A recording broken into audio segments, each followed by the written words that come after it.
तभी विजय बीच में ही बोलता है, हां, अगर आप लोगों ने हमारे दिए हुए मिशन को पूरा कर दिया तो गवर्नमेंट आप लोगों को स्पेशल अफसर के रूप में ले सकती है। दोनों स्पेशल अफसर का नाम सुनकर एक दूसरे को देखने लगते हैं। दोनों को उनकी बात न समझता देख पूजा बोलती है, देखिए, स्पेशल अफसर हम उसे बोलते हैं जिसके पास एक स्पेशल आइडेंटिटी होती है। ओ, स्पेशल अफसर का काम वही भी पब्लिक नहीं किया जाता है। बाकी दुनिया के लिए वो लोग केवल एक सिंपल आर्मी मैन होते हैं। आपके टास्क पूरा होने के बाद आप दोनों को भी आर्मी में लेफ्टिनेंट का पोस्ट दे दिया जाएगा, पर उसके साथ ही आप लोग स्पेशल अफसर वो अपॉइंट किए जाएंगे। अब ये आपके ऊपर है, आप स्पेशल अफसर बनना चाहते हैं या नहीं। पाक। उनकी बात सुनकर विहान उनसे पूछता है, स्पेशल अफसर के रूप में हमें कौन कौन सा काम करना होगा और हम रिपोर्ट किसे करेंगे, और हम ये पोस्ट छोड़ दी सकते हैं या नहीं। विजय उनसे बोलता है, काम के बारे में तो हम आपको अभी नहीं बता सकते हैं, लेकिन हां, आप लोग डायरेक्ट हम तीनों को रिपोर्ट करेंगे और हमसे नीचे सारे लोग आपके ऑर्डर फॉलो करेंगे। और एक बार स्पेशल ऑफिसर अपॉइंट होने के बाद आप एक पोस्ट से रिजाइन नहीं कर सकते हैं। आप एक तरह से मानिए तो रॉ, डिफेंस और फॉरेन तीनों को एक साथ लिंक करने के लिए हम एक अफसर को ढूंढ रहे हैं, या बोलिए कि हमें सख्त जरूरत है। और हां, आपका ये टास्क पूरा करना तो एक शुरुआत है। ये पास करने के बाद आपको फिर से ट्रेनिंग के लिए जाना पड़ेगा। काम से 1 साल के लिए, और तब तक हम भी एक न्यू सिस्टम ONF फाइनर्स तैयार कर लेंगे जो होगा RDF, और आपको उसका चीफ बना दिया जाएगा। हाँ भाई।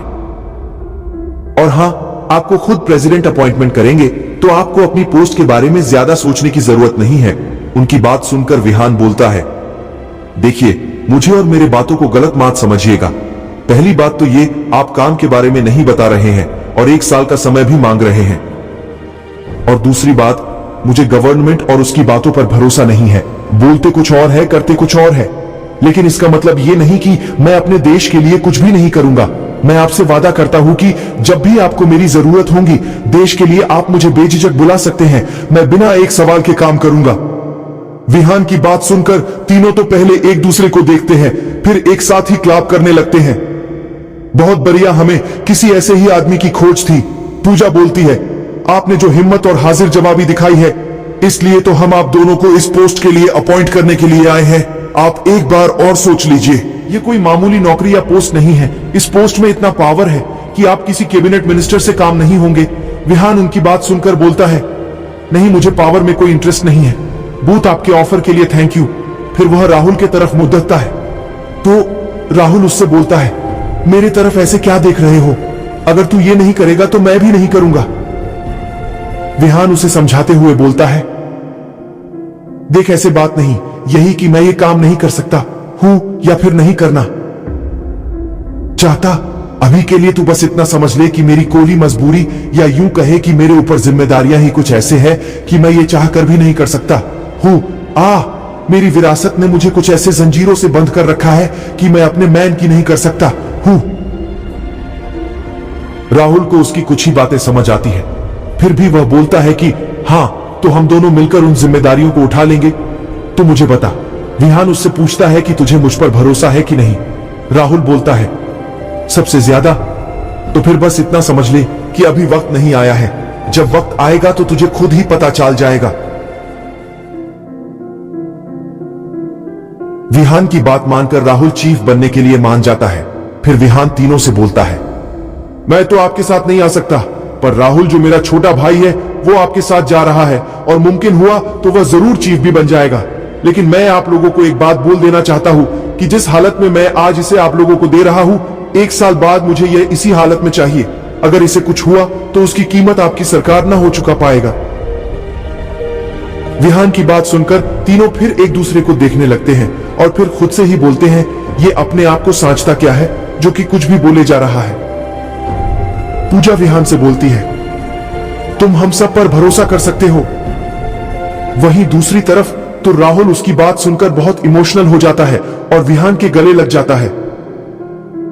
जार्सल जब विहान और राहुल ब्रावो के पास थे तो बारवो उन्हें ट्रेनिंग अच्छे से होने के बाद रात में हमेशा लिमिटेड ड्रिंक करने के लिए देता था। विहान तो ड्रिंक नहीं करता था, पर राहुल को ड्रिंक करना बहुत अच्छा लगता था।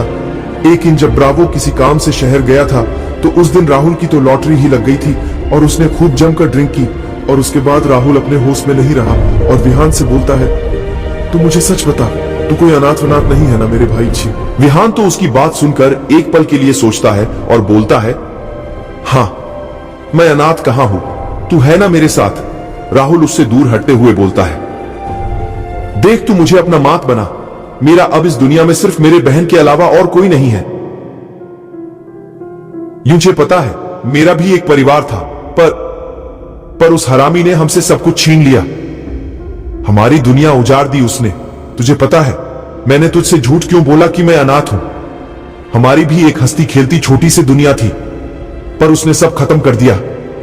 इतना बोलने के बाद वो जोर जोर से रोने लगता है। विहान को भी नहीं समझ आ रहा था कि वह उससे क्या बोले। फिर राहुल को गले लगाते हुए बोलता है, तू चुप हो जा, मैं हूं ना तेरा भाई। लेकिन उसे चुप नहीं करता। राहुल को लगा था उस दिन विहान ने उसे चुप करने के लिए बोला था कि वह उसका भाई है, पर आज जो कुआं वो देख रहा था उसके बाद वो फिर से इमोशनल हो गया था।